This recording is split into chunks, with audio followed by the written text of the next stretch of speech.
Wow, Renee was awesome. Who here is ready to be a champion of your business in 2020? Yeah, the first time I heard that song, I was in a little bit of a funk, and my daughter Addison caught me and played that for me and told me to listen to the words. So I want to give a shout out to Addison and her little sister Avery, who are here today. Okay, let's dive in. My goal with this segment is to change your mindset about connecting in the cold market so you can connect with more people, but with more confidence. Connecting is really the bread and butter of our business, guys. And the cold market keeps your pipeline full. And we all want to expand our network, right? Now, I promise I'm going to give you all my verbiage and things like that, so don't get too caught up on writing notes. I really want you to hear this message. Who can I bless today?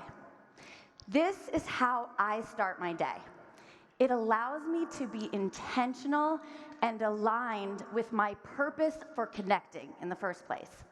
Now, I have a strong mindset about sharing in my cold market because of the way my husband and I were introduced to Isagenix.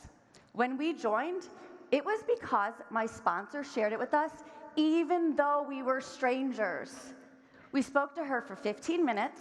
She made a great first impression, and she shared something she was very passionate about.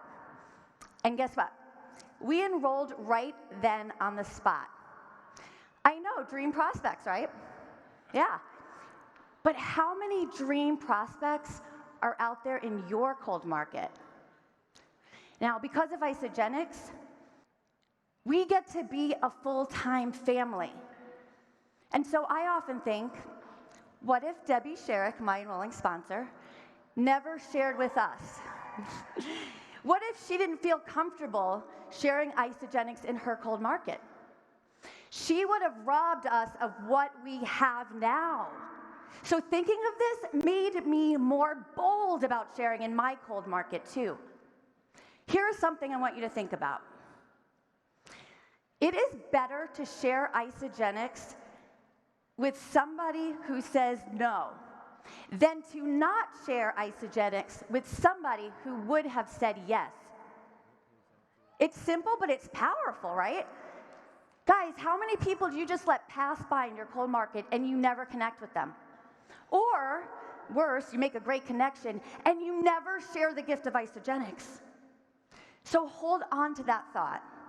Because you see, when I have a chance to meet new people, I am intentionally thinking about this.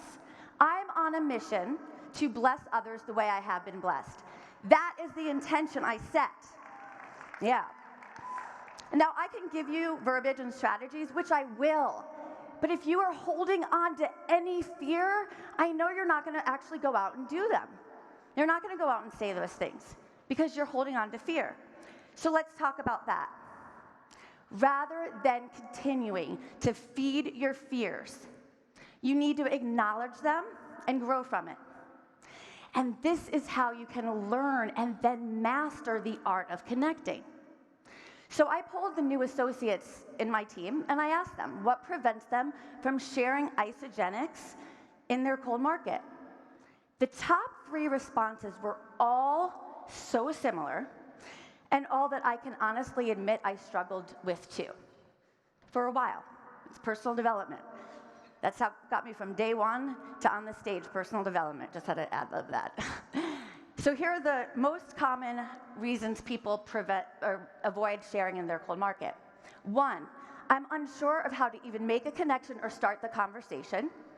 2, I get nervous that people will ask me questions I don't know how to answer, and then I'll feel embarrassed or uneducated. And 3, it's a good one, I don't want people to think I'm only connecting with them to sell them something or to make money off of them. Okay, I'm going to see if I can change your mindset about these.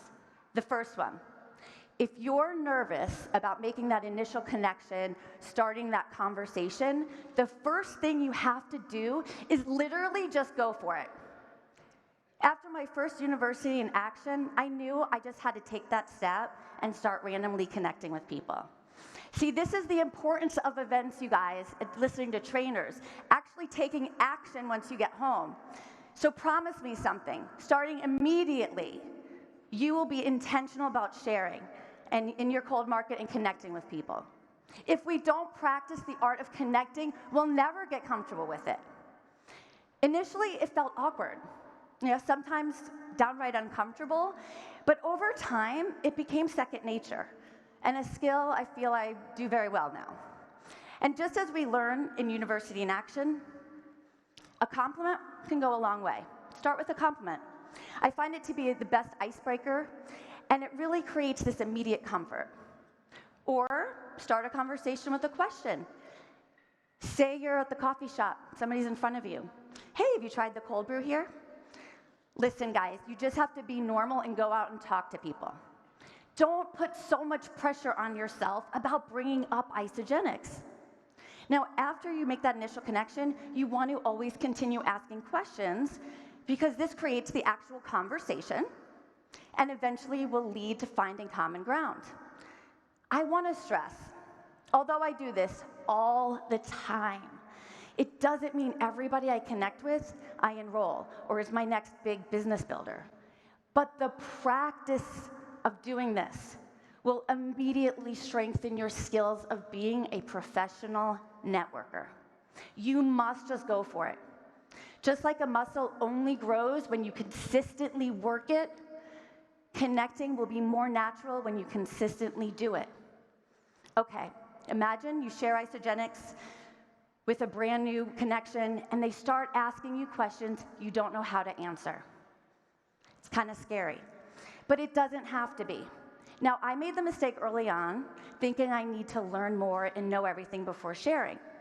But I'm going to tell you something you can do to avoid feeling nervous about it. You're going to say this. This is what I know for sure. That's it. I want you to memorize it. Because what you know for sure will give you confidence. And most people know they're just excited to share. And guess what, you guys? Enthusiasm trumps knowledge every single time. Let's be honest. People, thank you. Yes.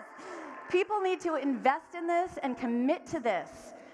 If they're not excited, they're going to start to doubt if they really want to do it. It's a new lifestyle they have to introduce, new products, or if it's for the business, they have to learn new skills. People tend to doubt their abilities. Automatically, they'll think, can I really do this? And it's true for both product and business prospects. If they are not excited for it, they're going to start to talk themselves out of it. So even if they ask you questions, this is what you do. This is the key. Enthusiastically share what you do feel confident about, a couple key points, and then you go back to asking them questions. So for example, this is what I know for sure. I've tried several diets and nothing has worked like this. I've dropped weight, I feel great, my energy's through the roof. I've never felt so good, and I trust the company's third-party testing and no compromise policies. And it comes with the money-back guarantee. I've just never felt better. So what are your biggest goals? See? Just stick with what you know, couple key points, and back to asking them questions. Now, I often hear people say that they're not at their physical goal yet, so it prevents them from sharing. Or they don't feel successful in the business, so they're uncomfortable to share the opportunity. Again, this is all mindset, and it's your decision about it. So have a mindset that you're so excited about what is possible. Here's a fact. What you know for sure about what you are working toward will also give you confidence. It could be something like, this is what I know for sure. I've started to create a residual income just by sharing solutions with others.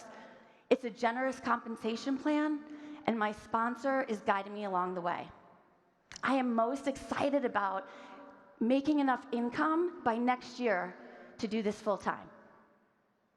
Because when you are confident in the possibilities of your future, you inspire others to believe in new possibilities about their future too. So remember, your goal is to excite them and entice them. You can always send the educational part using a resource. Okay, finally, let's chat about the fear of people thinking you are just trying to make money from them. I used to worry about this too. In fact, it was my biggest hurdle to overcome. But I had to ask myself why. So ask yourself why.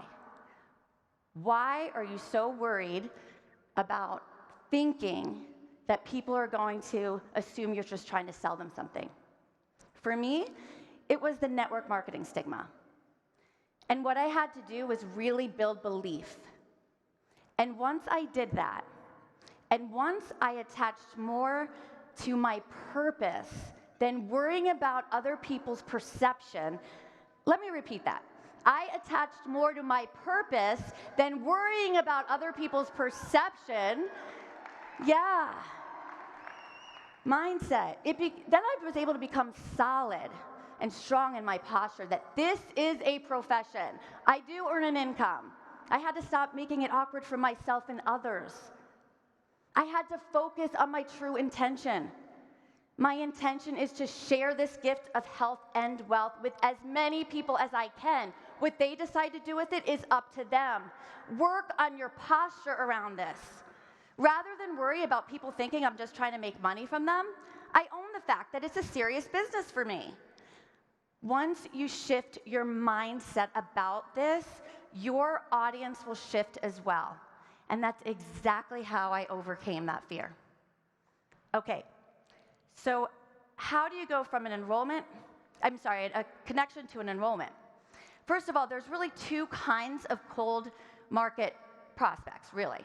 The first would be people you most likely will never see again. So it could be an Uber driver, someone you just met while on vacation, chance meeting at a store. After connecting a bit, I honestly just go for it.